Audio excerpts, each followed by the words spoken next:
अस्सलामु अलैकुम नाज़रीन, मुझे उम्मीद है आप खैर व आफ़ियत से होंगे। आप देख रहे हैं नूर ज़ैन नॉलेज और मैं आपके लिए खबर लाया हूँ मुफ्ती सलमान अज़हरी की। नाज़रीन, मुफ्ती सलमान अज़हरी को जैसे ही कच्छ बचाओ की कोर्ट से बेल मिली, मुफ्ती सलमान अज़हरी साहब को गुजरात के इलाके मोड़ा से ले जाया गया और वहाँ की कोर्ट में पेशी हुई। लेकिन नाज़रीन, कोर्ट ने 5 दिन के रिमांड का ऑर्डर जारी किया है। मुफ्ती सलमान अज़हरी साहब को अभी मुकम्मल रिहाई नहीं मिली। इंशाअल्लाह जल्द बाइज़्ज़त बरी होंगे, आप भी दुआ करें। लेकिन नाज़रीन, मुफ्ती सलमान अज़हरी की हिमायत में, सपोर्ट में पूरा हिंदुस्तान खड़ा है। हिंदू हो या मुस्लिम, सिख, दलित, हर कोई मुफ्ती सलमान अज़हरी को सपोर्ट कर रहा है। इसी तरह कर्नाटक से और अजमेर शरीफ की दरगाह से भी मुफ्ती सलमान अज़हरी साहब के लिए आवाज़ उठाई गई है। वो वीडियो आप खुद देखें और कमेंट में अपनी राय ज़रूर बताएं। और मुफ्ती सलमान अज़हरी साहब को जो बंदी बनाया गया, उन पे केस लगाया गया, ऐसी उन्होंने कौन सी बात कर दी थी? और ATS को इसमें हायल कर दिया गया। जब भी कोई मुसलमान कोई अपने हुकूक की आवाज़ उठाता है, अपने पे हो रहे जुल्म की आवाज़ उठाता है, तो उसके तार पाकिस्तान से या किसी भी टेररिस्ट ऑर्गेनाइजेशन से जोड़ने की कोशिश की जाती है। सब्र की, सहनशीलता की एक इंतहा होती है। गुज़िश्ता 10 साल से मीडिया एंटी इस्लाम और एंटी मुस्लिम उस पर कारमंद है। लोगों के दिलों में जहर भर दिया है। मिडाइवल पीरियड में तारीख़ में क्या हुआ, हिस्ट्री में क्या हुआ, इतिहास में क्या हुआ, उसके ज़िम्मेदार हम कतई तौर से नहीं हैं। पार्टीशन के हम जिम्मेदार नहीं। फिर हमारे पर ये मज़ालिम और जुल्म क्यों उठाए जा रहा है? हिंदुस्तान में डाइवर्सिटी है, तमाम फूलों का एक गुलदस्ता है। सिर्फ एक गेंदे का फूल ही क्यों? इसमें चमेली भी है, चंपा भी है, मोगरा भी है, गुलाब भी है। सबको लेके भारत बना है हमारा। संविधान हमें हक देता है। और अब कोई भी नगर निगम का बुलडोज़र गैर कानूनी तौर से हमारे घरों को बुलडोज करता है, तो सब के सब मैदान में उतर के आओ और संविधानिक तरीके से अपने लोगों की हिफाजत करें। ये बुलडोज़र की राजनीति इन्होंने इसराइल से सीखी है। फिर न्यायालय किस काम के, अदालतें, कोर्ट किस काम की? अगर तमाम काम नगर निगम और पुलिस कर लेगी तो फिर अदालत किस काम की? अदालतों से जो फैसले आ रहे हैं कानून की रूह से नहीं आ रहे हैं, बल्कि आस्था की रूह से आ रहे हैं। तो अब मुसलमान जाएँ तो कहाँ जाएँ? अब दरगाह और खानकाह, जिनका कि सब में बड़ा गहवारा है, जिसकी कि भारत में सब में ज़्यादा फॉलोइंग है, आप लोग आवाज़ क्यों नहीं उठाते हो भाई? बारगाह गरीब नवाज जो कलीदी दरगाह है, जब यहाँ से आवाज़ उठ रही है तो आप लोग भी आएँ और खुलकर अपनी आवाज़ उठाएं। ये ना सोचें कि मैं खामोश रहूँगा तो बच जाऊँगा। नहीं, ये हम पे यलगार कर दिया गया है और संविधान हमें हुकूक देता है कि हम अपनी बात को संविधान के दायरे में रहते हुए डेमोक्रेटिक तरीके से आवाज़ उठाएं। आज हुजूर गरीब नवाज की दरगाह तक भी बात पहुँच गई है। हुजूर गरीब नवाज की शान में गुस्ताखियाँ हो रही हैं। हमारे नबी करीम सल्लल्लाहु अलैहि वसल्लम की शान में गुस्ताखियाँ हो रही हैं।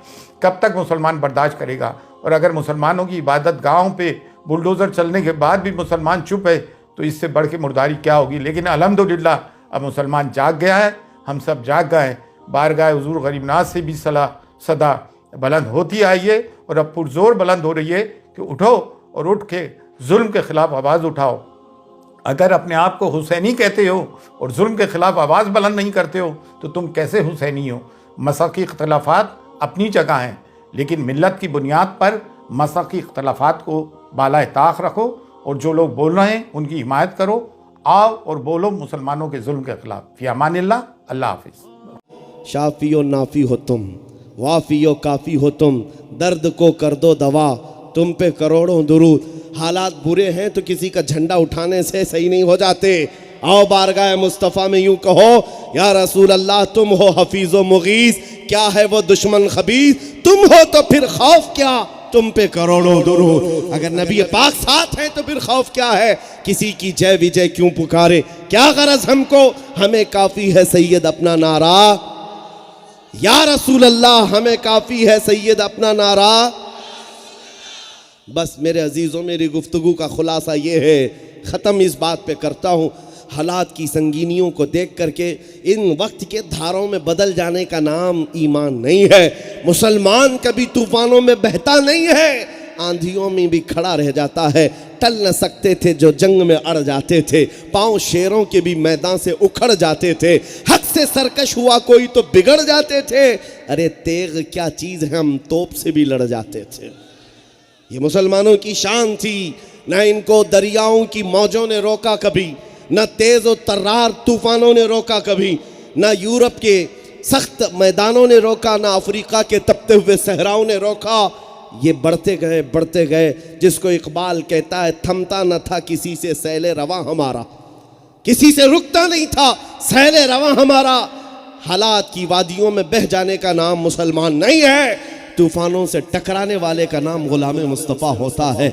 इसीलिए सच कहा है किसी ने, बातिल के तलवे छाटने वालों की तारीख नहीं लिखी जाती, बातिल से आंखों में आंखें डालकर बात करने वाले की तारीख लिखी जाती है।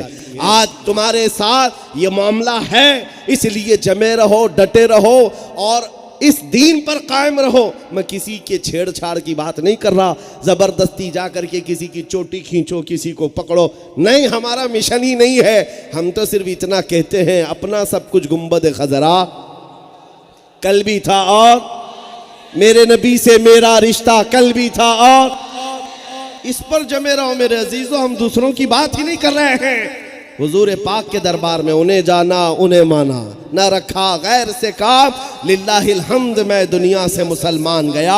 आओ इस बात पर गुफ्तगू ख़त्म करते हैं। हम अपनी मर्जी से अब तक बहुत जी लिए, अपनी ख्वाहिशात से बहुत जी लिए, अपने जो जो तमन्नाएं थी उसके हिसाब से जीते रहे, लेकिन अब ये अहद करके उठेंगे हम अपनी मर्जी से नहीं जिएंगे। जिंदगी ये नहीं किसी की किसी के लिए, जिंदगी है नबी की नबी के लिए। ना समझ मरते हैं जिंदगी के लिए, अरे जीना मरना है सब कुछ नबी के लिए।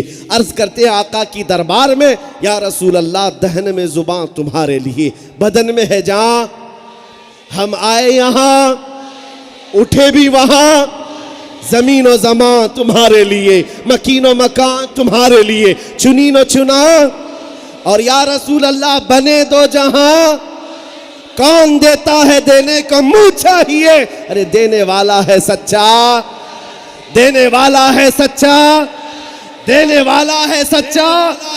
लब्बैक या रसूल अल्लाह, रसूल अल्लाह, रसूल अल्लाह।